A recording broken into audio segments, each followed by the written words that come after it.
looks at him, and then she leaves.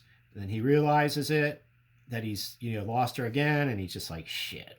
And he's just sitting there with his bag of gold because he was going to give her money. He's like, well, if you're pregnant and you've got a husband but you don't have much money, like I can give you all this money, and she doesn't take the money. So he's back to where he started. So he's like, oh well, okay, now I'm back to being the Pope again, and this sucks. So, and I think that's, he has another out of body experience. He starts having, he goes back and he grabs that thing that was made from the gold coins, and the guy that put him in position to be the Pope and to be married to Red Sophia, and all, he's dying.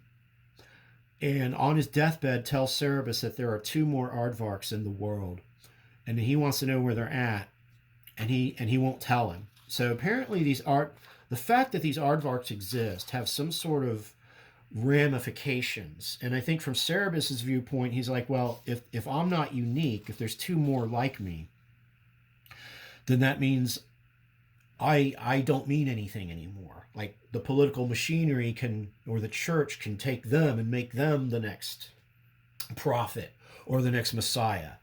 So that's why he wants to know, I think, where they're at, but he takes that to his grave.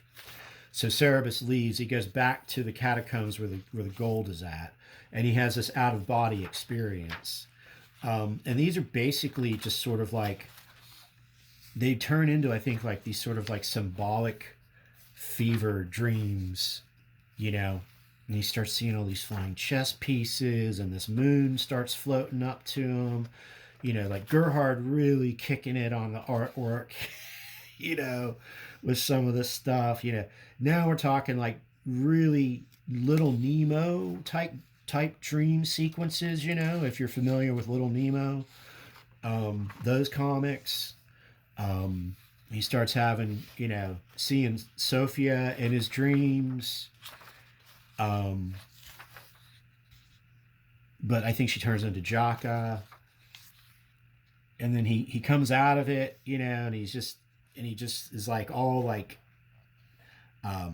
he urinates and then he goes to bed. So there's these 3 panels of him just peeing, and then he just goes to bed, and then the next issue starts. Odd Transformations Part 2. It's just crazy. And then again, I don't know if I think he's still dreaming, because like Lord Julius starts popping out of these panels in his room. Yeah, and he goes through this portal, and there's the Wolveroach, and it's just 2 issues of dream sequences. This monster that looks like the Man Thing, again, a parody of Marvel Comics. Sim's got something about Marvel, man. He doesn't like them. Sees Jaka. Jaka is a little girl.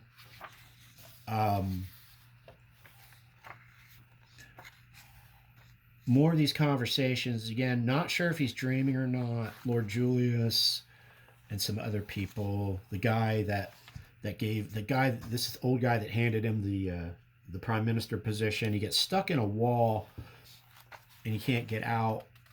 And then this dude, who I think might be a parody of the Concrete comic book character, although I don't know if Concrete came out at this point, but I think it's either that or he's a parody of the Thing from Fantastic Four. He's kind of drawn in the early Jack Kirby way of the Thing. But yeah, this dude who really, I almost forgot about this character, shows up only in like 1 issue, I think, way back in the first volume. Comes and grabs Cerebus out of his building, nabs him, and just throws him out of the papacy. And he lands, gets on this cliff, falls, breaks his fall, and that's the end. So, he's in the lower city now. So this is where I stopped reading Volume 1. But I had to go get Volume 2 because I was just, I don't know, I'm just obsessed with this thing. This is what I've been reading all month. So I went to a local comic book shop yesterday, And I hope you like long videos. Um, what did I get? What did I get? Well, first and foremost, I got Church and State Volume 2, Remastered Edition. So, I have not read this yet. This will be the next one that I read. This is another whopper. Let's see how thick this bad boy is. It's... how many pages? 1,219 pages. And this chronicles volumes... oh, and it's signed. This one is signed by Dave Sim, which is very cool. Diamond Comic Distributors Remastered Edition 2019. Exclusive bonus bookplate signed by Dave Sim. 519 of 1,040 issues printed. So that's cool. I didn't know that this was a signed copy, and I didn't get charged any extra for it. So that was really neat. Let's see. This is in its 11th printing. So these things sell. I mean, people, you know, to me, well, we'll get into my thoughts on that. But this chronicles, and they don't say, but yeah, it's, oh wait, yeah, it does. Let's see. No, they don't say, but what issues does this chronicle?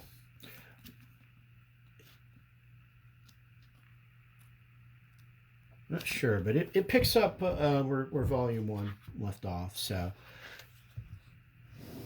yeah, this paper stock just really makes the black and white art pop. So, I don't want to look through it too much because I don't want any spoilers, but I'll probably start reading this tonight, actually. So, got that, but I also ended up getting some comics. You know, I got Space Ghost 1 a few weeks ago, and they had Space Ghost 2 and 3. 3 is out now. Got this, picked up a back issue of Space Ghost 2. And this is not your like funny cartoon Space Ghost. This is like actual drama. This is like actual drama Space Ghost. Actual science fiction drama Space Ghost. So, written by Joe Casey. Joe Casey's usually a oh wait, he did Johnny Quest too. Yeah, there's a Johnny Quest preview in here. They're really trying to push a new Johnny Quest title, I guess. Who wrote this though? There was this, I thought there was somebody, the team on Space Ghost. David Pipose and Jonathan Lau. And I saw the artwork in issue number 1. It was pretty decent. I like the way the colors look in these comics too. It does look a little throwback old school, which is you know, which is what I want with Space Ghost. So yeah, I grabbed these. I love these covers. This cover is cool. This cover's cool. This cover, it's all right. It's a little too digital for me. A little too photoshopped. Hopefully it's not AI. No, I think it's got a lot of Photoshop for sure. So I got that. Got an issue of Alter Ego. Special Edmund Hamilton issues. So this one's all about a lot of these early sci-fi comics. A lot of retro, a lot of pulp sci-fi comics and pulp storybooks and so forth, which I just eat this stuff up. I love these covers. I love looking at stuff like this. And anytime I can read either the actual, you know, comics themselves, which we'll see some of those here in a minute, but I like to read about the people that created this stuff too.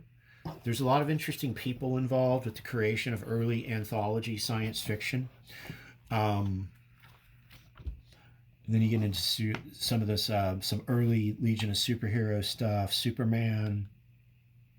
And I'm not really that familiar with Edmund Hamilton. I'm sure he's probably one of these creators like I've read and seen a lot of his stuff. And I've got some Strange Adventures, Starman, you know, but just wasn't really aware of him as a creator. I mean, back then they didn't really put people's as you can see, they didn't put people's, credits. They didn't give credits to the creators on these early comic books for a lot of this stuff.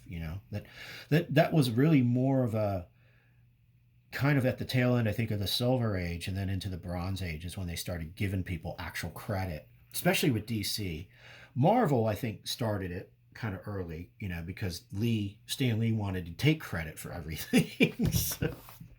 But yeah, this is a Two-Morrows Publishing. I love the magazines these guys publish. They put out a lot of cool stuff. They're responsible for the Kirby Collector, which I love those. I've got those 2 issues.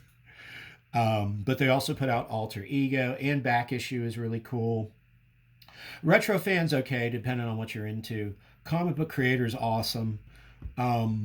It's just interviews with, like this one, Steve Gerber. I've got a Dan Jurgens issue that's really good.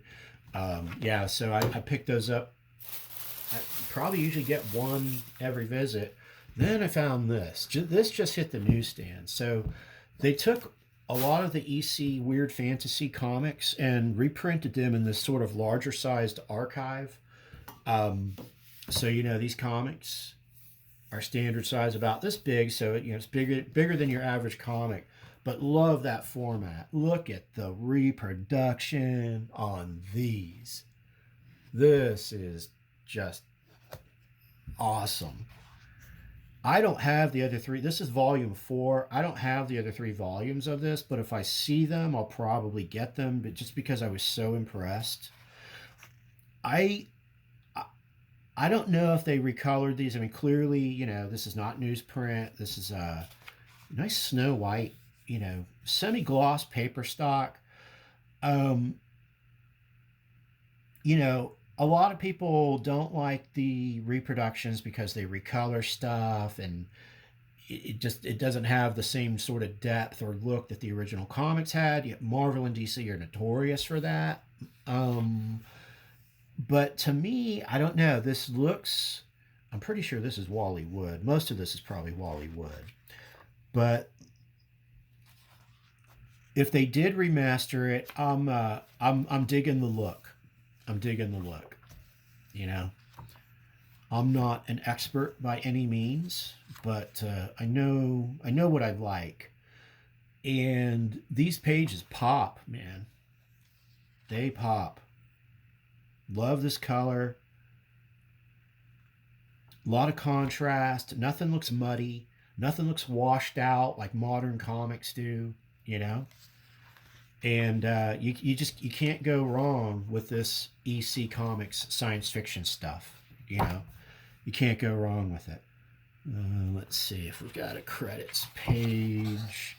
Yeah, Weird Fantasy issues 19 through 22. And Weird Science Fantasy issues 25 through 26. Let's see who we got here. Jack Kamen, Al Williamson, Joe Orlando, John Severin, Bill Elder, Al Williamson, Frank Frazetta, Roy Krenkel, Ray Bradbury on the writing duty with Al Feldstein. I mean, this is like heavy hitters, dude. This is all-star. This is why EC Comics was so, so revered. This was a very special time in comics. Wally Wood, page 149, Flying Saucer Report. I love Flying Saucer comics. Oh, went right to that page. I think I've seen this before.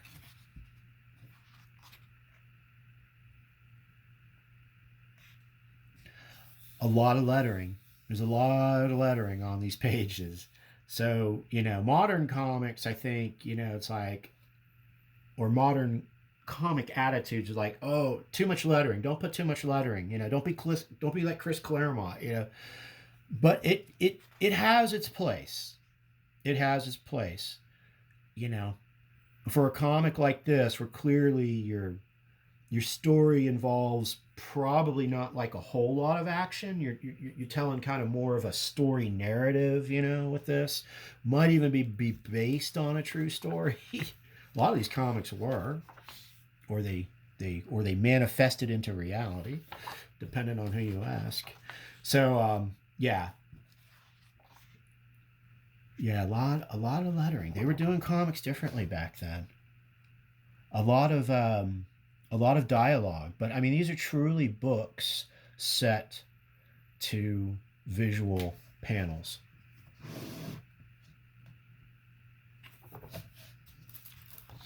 Yeah, this just looks beautiful, man. And it's a pretty good size, pretty good page count. And we got here 200, a little over 200 pages. The 1952 Hamilton Air Force Base case. Yeah, so some of these are based on true stories, you know.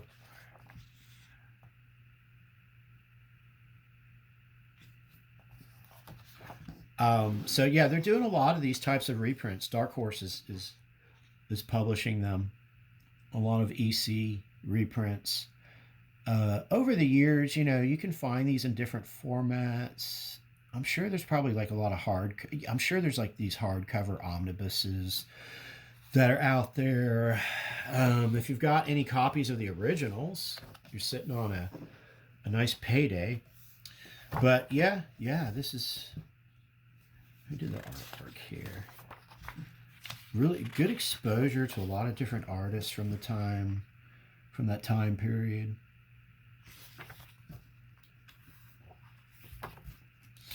Yeah, looking forward to digging into this, because I have not read all of the EC stuff. In fact, I've probably read maybe 5%, if that, of all the EC stuff. And I especially like the science fiction stuff.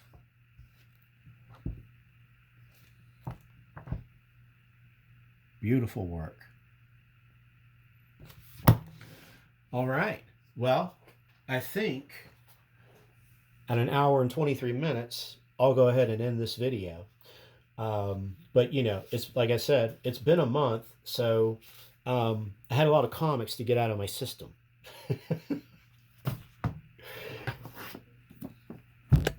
Looking forward to starting to read that one, too. Church and State, Volume 2. Highly recommend you read Cerebus. Highly recommend. If you have read it already and read all of it, my hat is off to you. And as I work my way now, after I finish this one, you know, I don't know if I'm going to continue. I might take a little break, but I don't know. The way I'm going, I've already read 3 of these phone books, so I might as well. I'm going to read this 4th one. It's been kind of my obsession this past month. You know, I've worked in a little bit of stuff here and there. Oh yeah, I did show that Justice Buster. Yeah, I read that manga. But it's been all Cerebus all the time, amongst all the other stuff that I've been reading. So I hope you enjoyed the video, and I will see you on the next one. Hope you're having a great summer. Till next time, stay geek.